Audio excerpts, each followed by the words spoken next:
basic press up should be as much a back exercise as it is a chest and pushing exercise. We need to be focusing on stabilizing our shoulders by externally rotating our hands and pulling our shoulder blades down and back towards our rear pockets.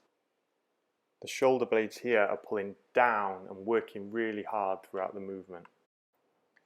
The first press up progression is the partial range press up. You can see as the athlete goes down, their shoulders only reach their elbows.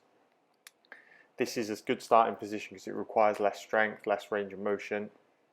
As we view from the top, you can see the back is still working to pull those shoulder blades down and the elbows are still not flaring out wide. Even with partial range, we're still practicing good form that we're going to use throughout.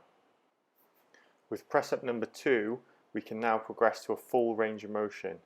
You can see the athlete coming down and their chest actually touching the floor. The body stays still, the core is still contracted, and we're using the same cues. The elbows are staying tight, the shoulder blades are pulling back and down all the way through, keeping constant pressure.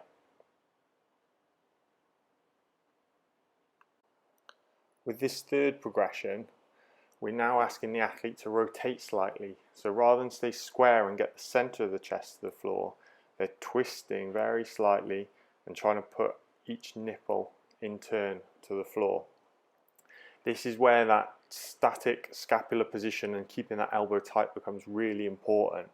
As one shoulder is loaded, we need to maintain stability in that shoulder. You end up with this alternating motion. Our fourth and final progression are called archer press ups. So called because we're loading one arm and the other arm stays straight, similar to the bow pullback position of an archer. By keeping one arm straight, it deloads that arm and means we take more of the weight into the single bending arm. Again, keep that scapular position, that elbow tight, and this is the most difficult progression. All 50 press ups don't have to be the same kind. Just start integrating some of the harder press ups into your daily set.